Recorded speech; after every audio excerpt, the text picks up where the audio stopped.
Good morning friends, आप सभी का श्री श्याम विज्ञान एकेडमी की ऑनलाइन क्लासेज में स्वागत है। इससे पहले नेक्स्ट वीडियो में हमने निषेचन की परिभाषा, उसमें हमने उभय मिश्रण पढ़ा। निषेचन के प्रकार, आंतरिक निषेचन और बाह्य निषेचन, उसके बाद में पढ़ा था निषेचन की क्रियाविधि। और निषेचन की क्रियाविधि में हमने एक पॉइंट पढ़ लिया था, शुक्राणु का अंडाणु तक पहुंचना। आज ये दूसरा पॉइंट है, शुक्राणु का प्रवेश। और शुक्राणु किसमें प्रवेश करेगा? अंडाणु में प्रवेश करेगा। तो मैंने यहाँ पर लिखा कि अंडाणु एक रासायनिक पदार्थ स्रावित करता है। अंडाणु एक रासायनिक पदार्थ स्रावित करता है जिसका नाम है फर्टिलाइजिंग। अंडाणु एक रासायनिक पदार्थ स्रावित करता है जिसे अपन कहते हैं फर्टिलाइजिंग। शुक्राणु भी एक रासायनिक पदार्थ स्रावित करता है जिसे अपन कहते हैं एंटी फर्टिलाइजिंग। इसी प्रकार ये फर्टिलाइजिंग और एंटी फर्टिलाइजिंग दोनों अंतःक्रिया के द्वारा आपस में क्या हो जाते हैं? चिपक जाते हैं। भाई अंडाणु रासायनिक पदार्थ स्रावित करेगा फर्टिलाइजिंग और शुक्राणु कौन सा करेगा? Anti fertilising. तो ये दोनों आपस में, यानी कि फर्टिलाइजिंग और एंटी फर्टिलाइजिंग, शुक्राणु और अंडाणु दोनों आपस में क्या हो जाते हैं? चिपक जाते हैं।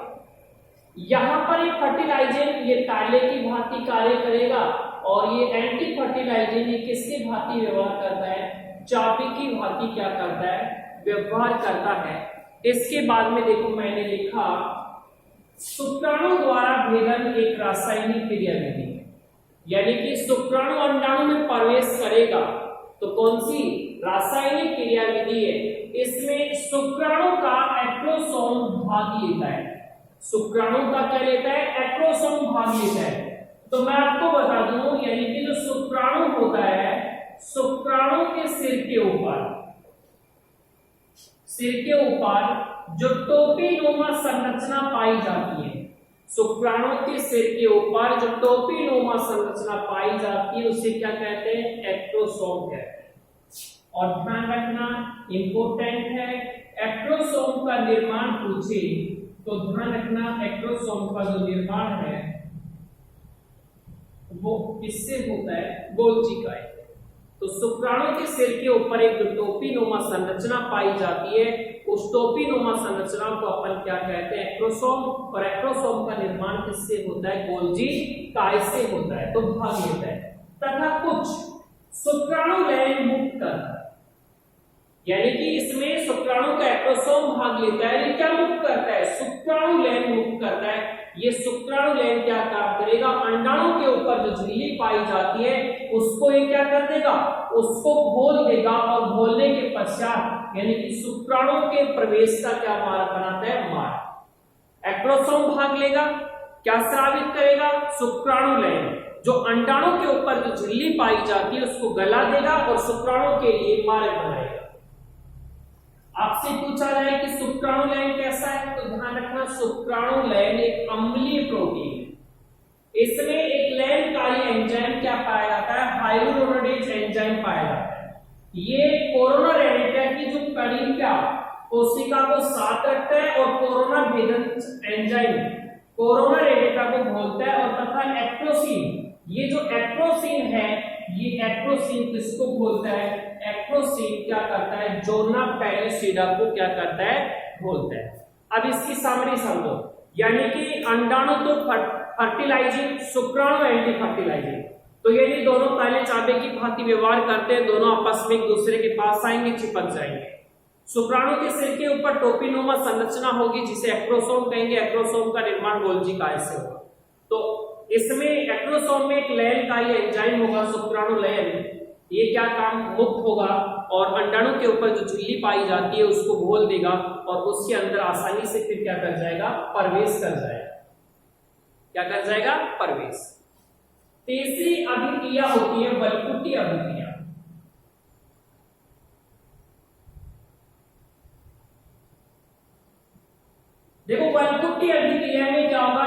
शुक्राणु किसमें प्रवेश करेगा, अंडाणु में क्या करेगा, प्रवेश। इसको मैं एक बार मिटा देता हूं।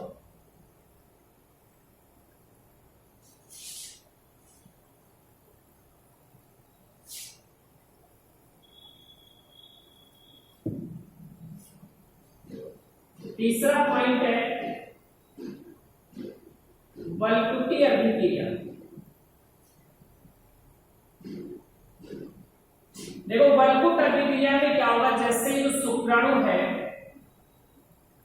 ये किसमें प्रवेश करेगा, ये अंडाणु में प्रवेश करता है, और जैसे ही शुक्राणु अंडाणु में प्रवेश करता है तो अंडे में, इस अंडे में अन्य शुक्राणु प्रवेश नहीं करेंगे। क्या नहीं करेंगे, अन्य शुक्राणु क्या नहीं करें, प्रवेश नहीं करें। इसलिए इनमें कौन सी अभिक्रिया प्रारंभ हो जाती है, वल्कुटी अभिक्रिया। यानी कि एक शुक्राणु में एक ही अंडाणु प्रवेश करता है, और जैसे एक शुक्राणु में एक अंडाणु प्रवेश कर जाता है तो उसके बाद में अन्य शुक्राणु उस अंडाणु में प्रवेश नहीं करें। इसके लिए कौन सी अभिक्रिया चलती है, वल्कुटी अभिक्रिया चलती है। कौन सी, वल्कुटी अभिक्रिया चलती है। और जब प्रवेश कर जाता है तो निम्नलिखित उपापचय क्रियाएं होती है। कौन कौन सी उपापचय क्रियाएं होंगी, कोशिका जो द्रव्य है, कोशिका द्रव्य की जो गति होगी वो बढ़ जाएगी। नंबर 2, प्रोटीन संश्लेषण की जो दर होती है वो भी क्या हो जाएगी, बढ़ जाएगी। समसूत्री विभाजन प्रारंभ हो जाएगा, समसूत्री विभाजन क्या हो जाएगा, प्रारंभ हो जाएगा। नंबर 5, कोशिका जो झिल्ली होती है, कोशिका झिल्ली की पारगम्यता क्या हो जाएगी, बढ़ जाएगी। और भी अपन लिख सकते हैं, अंडे की सतह पर निषेचन शंकु का निर्माण हो जाता है। अंडे की सतह पर निषेचन शंकु का क्या हो जाता है, निर्माण हो जाता है। ठीक है, यानी कि एक शुक्राणु में एक ही अंडाणु प्रवेश करेगा, अन्य शुक्राणु उसमें प्रवेश नहीं करे, इसलिए वल्कुटी अभिक्रिया होती है। और जैसे ही शुक्राणु अंडाणु में प्रवेश कर जाता है तो कौन कौन सी क्रियाएं होती हैं, क्रियाएं कौन कौन सी होंगी। नंबर 1, कोशिका द्रव्य की गति बढ़ जाएगी, प्रोटीन संश्लेषण की दर बढ़ जाएगी, समसूत्री विभाजन प्रारंभ हो जाएगा, कोशिका झिल्ली की पारगम्यता बढ़ जाएगी, और अंडे की सतह पर निषेचन शंकु का क्या हो जाएगा, निर्माण हो जाएगा। तो ये जब क्रियाएं सभी होती रहती है। इसके बाद में जैसे अपन देखें प्राप्त केंद्रकों का संलयन, यानी कि जैसे शुक्राणु अंडाणु में प्रवेश करता है, यानी कि शुक्राणु किसमें प्रवेश करेगा, अंडाणु में क्या करता है, प्रवेश करता है।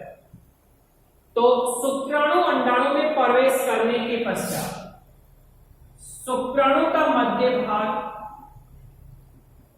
और माइटोकॉन्ड्रिया बताओ कितनी डिग्री के कोण से घूम जाते हैं, 180 डिग्री के कोण से घूम जाते हैं।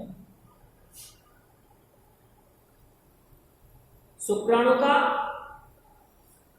अगर इसमें अपन बात करें, जैसे शुक्राणु अंडाणु में प्रवेश करता है, प्रवेश करने के पश्चात शुक्राणु का सिर,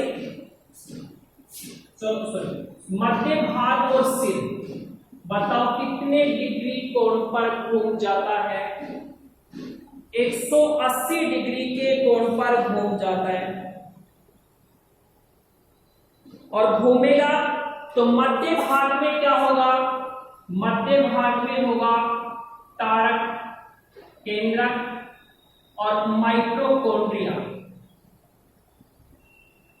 ठीक है, यानी कि मध्य जो भाग होगा उस मध्य भाग में माइटोकॉन्ड्रिया और समीपस्थ तारक केंद्र, ये दोनों कहां पहुंच जाते हैं, ये सिर के आगे पहुंच जाते हैं। तो ये ध्यान रखना, जैसे शुक्राणु अंडाणु में प्रवेश करता है तो शुक्राणु का मध्य भाग और सिर कितने डिग्री के कोण पर घूम जाएगा? 180 डिग्री के कोण पर घूमेगा। तो मध्य भाग में क्या होगा? मध्य भाग में होगा तारक केंद्रक। और कौन सा तारक केंद्रक? ये होगा समीपस्थ तारक केंद्रक। और माइटोकॉन्ड्रिया ये घूमेगा तो सिर के कहां जाते हैं? आगे आ जाते हैं। कहां जाएंगे? सिर के आगे भाग, अगले भाग में आ जाते हैं। यहां तक। और शुक्राणु के द्वारा लाया गया। अब ये बताओ शुक्राणु के द्वारा क्या लाया गया? तो ध्यान रखना, शुक्राणु के द्वारा लाया गया तारक केंद्रक।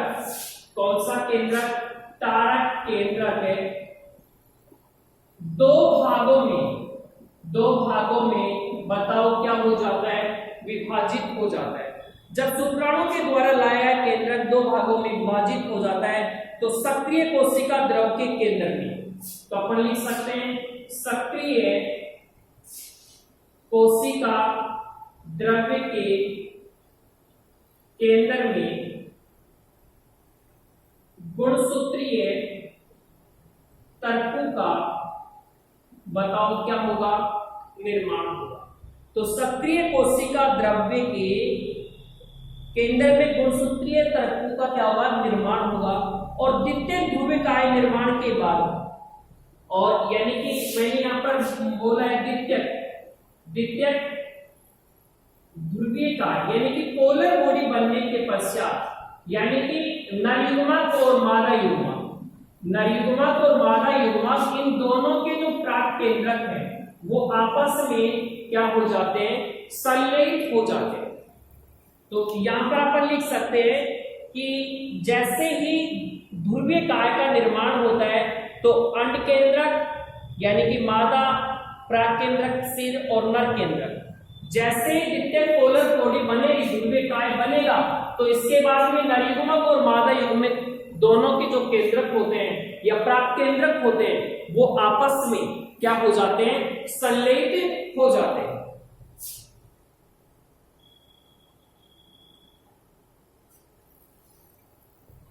इसके बाद में अगर अपन देखें निषेचन का महत्व, देखो जैसे शुक्राणु अंडाणु में प्रवेश करता है तो शुक्राणु अंडाणु में प्रवेश करने के पश्चात किसका निर्माण हो जाता है? निषेचन झिल्ली का निर्माण हो जाता है, जिससे एक अंडाणु में एक से अधिक शुक्राणु क्या नहीं कर सके?